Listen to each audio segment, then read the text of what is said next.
পাউরুটি আর সামান্য চিকেন দিয়ে ঝটপট স্কুল টিফিন বা বিকেলের নাস্তায় একদমই পারফেক্ট আর একদমই অল্প সময়ের মধ্যে এই নাস্তাটা রেডি করা যায়।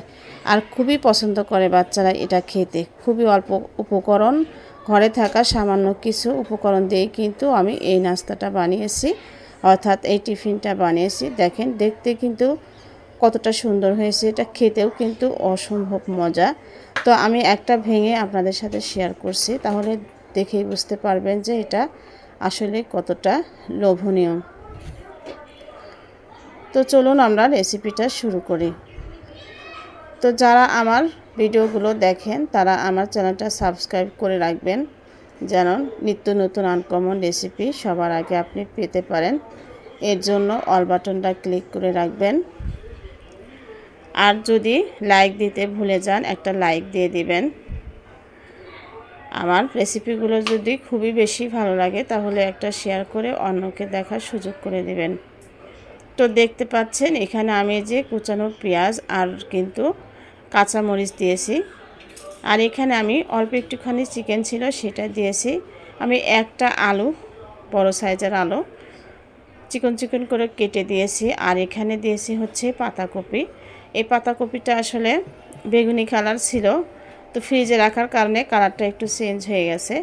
তো স্বাদ মতো লবণ দিয়েছি, আমি ধনিয়া গুঁড়ো দিয়েছি 1 চামচ, জিরা গুঁড়ো দিয়েছি 1 চামচ, হলুদের গুঁড়ো দিয়েছি 1/2 চামচ দিয়ে আমি এই ভিতরে কিন্তু এই পুরটা দিব। তো ভালো করে নেড়ে চেড়ে আমি এটা ভেজে নিব।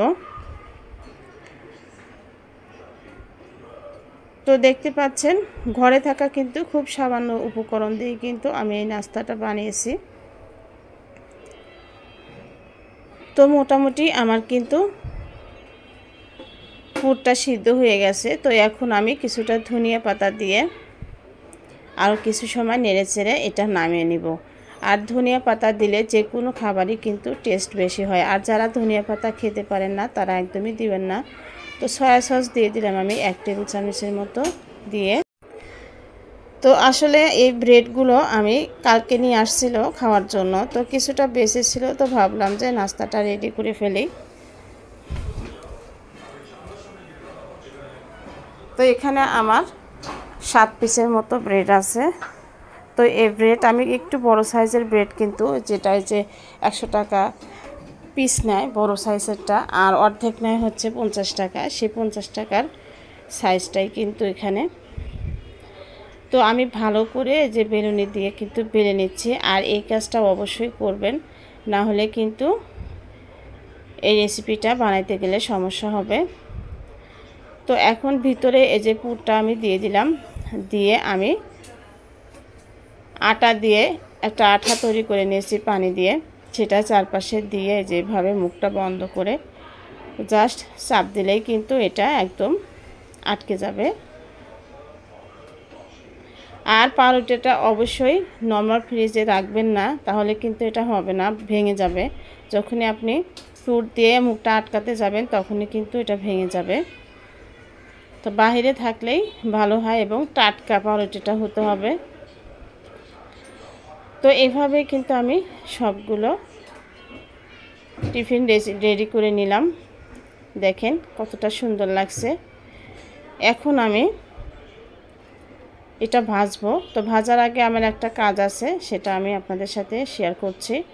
এখানে আমি ময়দা নিয়েছি হচ্ছে হাফ কাপের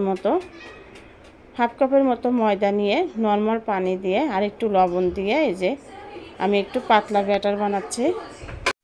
তো পাতলা একটা ব্যাটার কিন্তু আমি রেডি করে নিয়েছি, দেখতে পাচ্ছেন। তো এখন আমি দিয়ে দিলাম হচ্ছে তেল। আর তেল কিন্তু খুব বেশি লাগবে না, অল্প তেলেই এটা ভাজা হয়ে যায়, খুব বেশি তেলের প্রয়োজন হয় না। আর আসলে আমরা গৃহিণীরা তেলটা কিন্তু বেশি ইউজ করতে একটু মায়া করি বেশি। তো যাই হোক, এই যে আমি যে ব্যাটারটা রেডি করেছি এর ভিতরে এই যে নাস্তাটা আমি চুবিয়ে চুবিয়ে কিন্তু তেলের মধ্যে দিয়ে দিলাম। আর চুলাটা অবশ্যই মিডিয়ামের রাখতে হবে, খুব বেশি রাখলে কিন্তু তাড়াতাড়ি কালারটা চেঞ্জ হয়ে পুড়ে যাবে।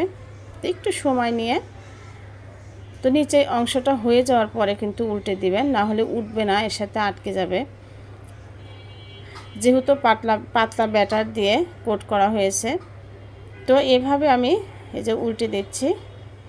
একটু সাবধানতার সাথে কাজ করতে হবে, যেহেতু গরম তেল শরীরে লাগলেই কিন্তু পুড়ে যাবে। তো যাই হোক, এই যে উল্টে পাল্টে কিন্তু আমি এটা ভেজে নিচ্ছি। আর যেহেতু ভিতরের পুরটা কিন্তু সিদ্ধ করাই আছে, যার কারণে খুব বেশি একটা সময় লাগে না। উপরে একটু কালার হয়ে আসলেই কিন্তু আমি এটা নামিয়ে নিব। তো যেহেতু আমার পাতিলের সাইজটা একটু ছোট, তো একটু বড় সাইজের হলে অথচ 3টা দেওয়া যেত।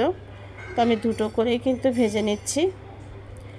একটু সময় বেশি লাগছে এই যা। তো এই তো আমি এভাবে সবগুলো কিন্তু রেডি করে নিব। আর দেখেন দেখতে কতটা সুন্দর লাগছে, তাই না? এটা দেখতে যেমন সুন্দর, খেতেও কিন্তু দুর্দান্ত লাগে। আর খুবই অল্প সময় ঘরে থাকা কিছু উপকরণ দিয়ে কিন্তু এই নাস্তাটা আমি বানিয়ে নিয়েছি। আর বাচ্চারা তো একদম খুশি হয়ে গেছে, খেতে অসম্ভব মজা হয়েছিল ওরা বলছিল। তো একবার হলে এই রেসিপিটা ট্রাই করবেন, সত্যি অনেক বেশি মজার ছিল। আর খুব বেশি খরচও হয় না, অল্প খরচে কিন্তু এটা বানানো যায়। আর এটা যদি দোকান থেকে কিনে খান দেখবেন যে খরচটা বেশি পড়বে। তো ধন্যবাদ সবাইকে।